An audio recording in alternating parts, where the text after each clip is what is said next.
남편이 외도로 자살 결심 법보신문사장상. 이수연.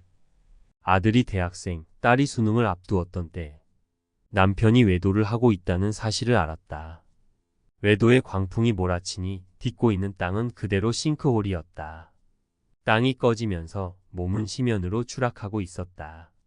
배신감을 견디기 힘들었지만 남편을 가정으로 돌아오게 해야 한다고 생각했다.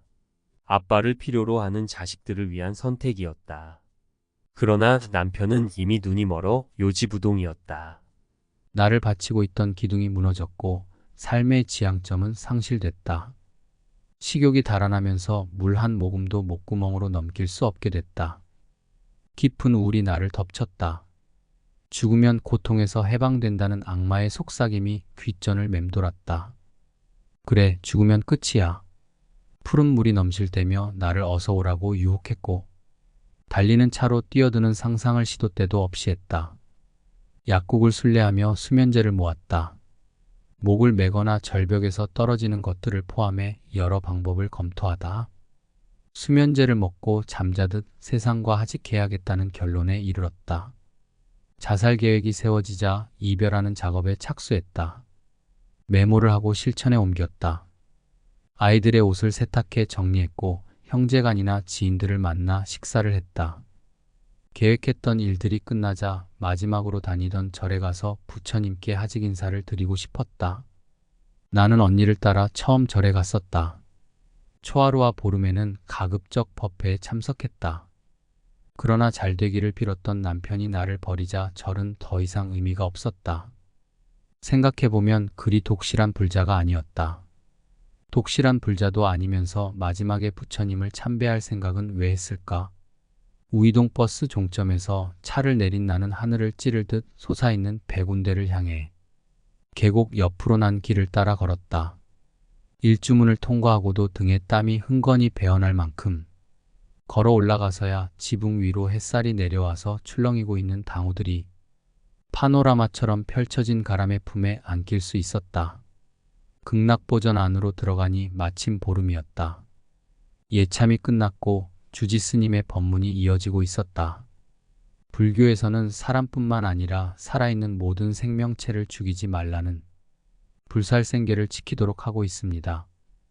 불살생계 중에서도 가장 무거운 과보를 받는 죄는 자기의 생명을 빼앗는 자살입니다. 뒤통수를 한 대 얻어맞은 것 같았다.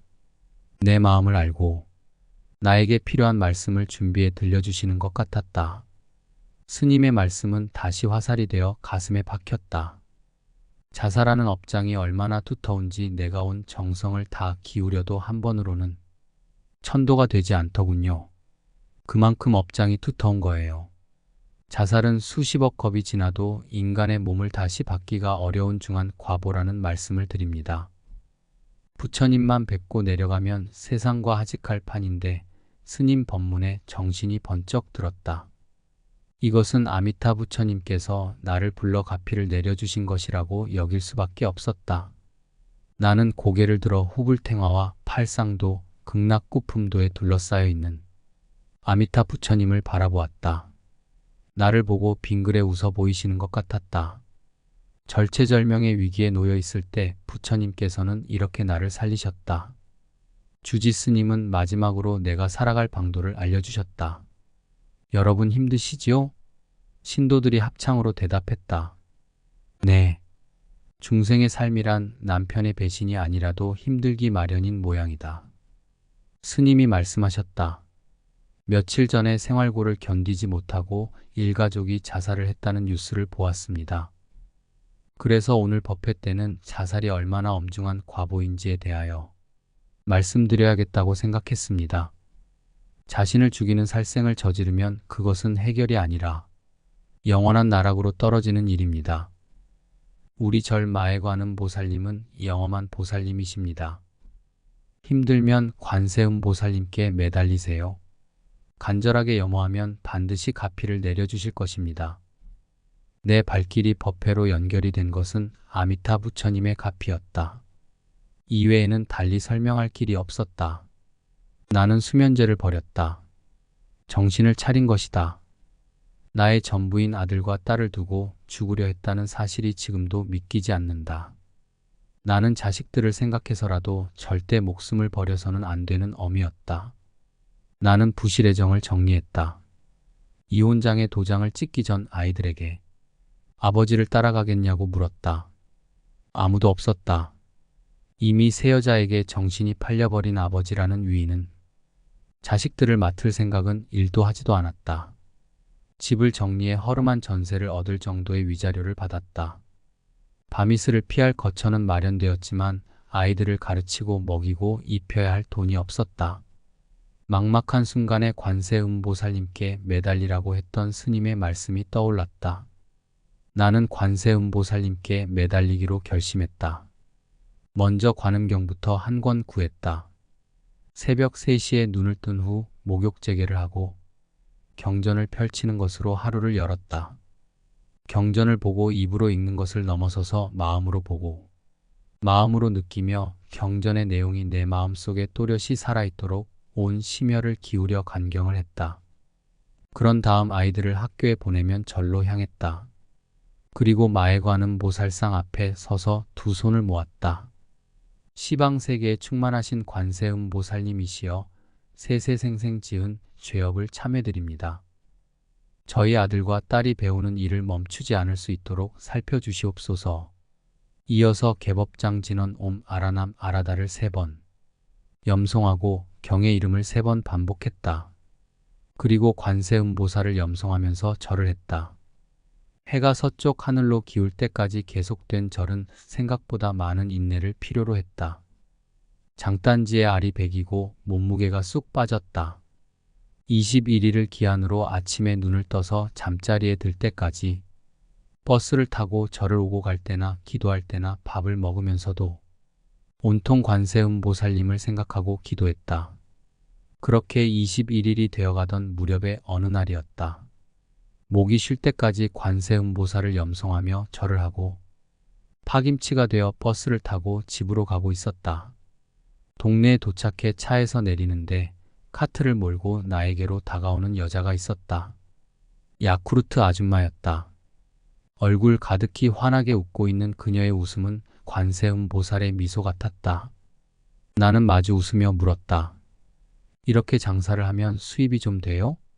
힘은 들지만 이것 팔아서 애들 교육시키고 먹고 사니까 결코 적게 버는 것은 아니죠. 큰 자본이 필요한 것도 아니에요. 순간 이거다 싶었다.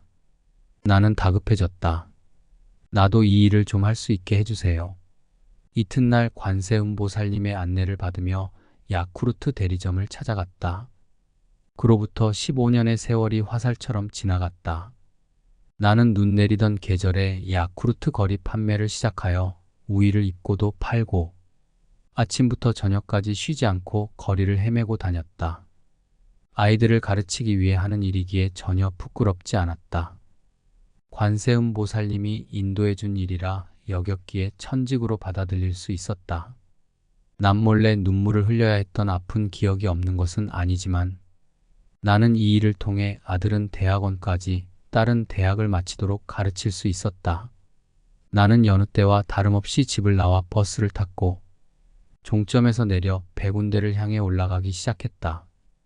그리고 마애관음상 앞에선 나의 핸드백 속에는 내가 그렇게도 갖고 싶었던 아파트의 등기부 등본이 들어있었다. 아이들이 무사히 공부를 마치고 둘 다 직장을 구하자 이제 관세음보살님께 전세가 아니라 아파트 한 채만 갖게 해달라는 기도를 드렸었다. 야쿠르트 아줌마로 번 돈과 아들과 딸이 월급을 보태서 함께 마련한 우리의 보금자리였다. 나는 등기부 등본을 꺼내 들고 관세음보살님께 말씀드렸다. 관세음보살님, 당신이 주신 아파트예요. 감사의 마음이 뜨거운 눈물이 되어 흘렀다. 남편의 외도를 알았을 때는 모든 것이 원망뿐이었다. 그러나 지금은 모든 것이 감사했다. 잘 자라준 아들과 딸에게 감사하고 역경을 이길 수 있는 지혜를 주시고 아파트라는 보금자리를 마련할 수 있게 가피한 관세음보살님께 감사드렸다. 나의 모든 감사 중에서 또 하나 빼놓을 수 없는 것은 바쁜 시간을 쪼개어 불교 공부를 한 일이었다. 계도 받았다. 그리고 심주라는 법명을 얻었다. 무엇이 심주인가? 영롱하게 빛나는 내 마음속 심주는 바로 불심이었다. 나는 금강경을 한 구절 듣고 문득 깨달으셨다는 육조 스님의 말씀을 떠올려 본다. 그동안 중생으로서 번뇌에 물들고 더럽혀진 것으로 알았는데 알고 보니 바로 내가 청정한 부처였구나. 나무꾼이었던 육조 스님 또한 스스로가 더없이 존귀한 부처라는 것을 알게 되었는데 왜 야쿠르트 아줌마인 나는 부처가 아니란 말인가? 나는 오랫동안 지지리도 못나서 남편의 사랑을 받지 못하는 박복한 여자라고 스스로를 비하하며 살았다. 그런데 금강경의 의미를 조금씩 알게 되면서 잘못된 생각임을 알게 됐다. 나는 모든 것을 갖춘 이미 부처였다. 다만 지혜의 눈을 뜨지 못해 알지 못한 것뿐이었다. 내가 부처임을 알게 되자 자살은 부처가 부처를 죽이는 살부림을 깨닫게 됐다. 모든 것을 스스로 구족하였기에 이제 더는 무엇을 해달라는 기도는 하지 않을 생각이다. 대신 이제는 내가 가진 것을 나누며 살 작정이다. 살아오면서 너무 많은 것을 세상으로부터 받았다. 그래서 아름답게 인생을 회양하겠다는 서원을 담아 두 손 모아 합장한다. 그리고 나직이 염송해 본다. 나무아미타불 관세음보살. 세상을 바꾸는 불교의 힘.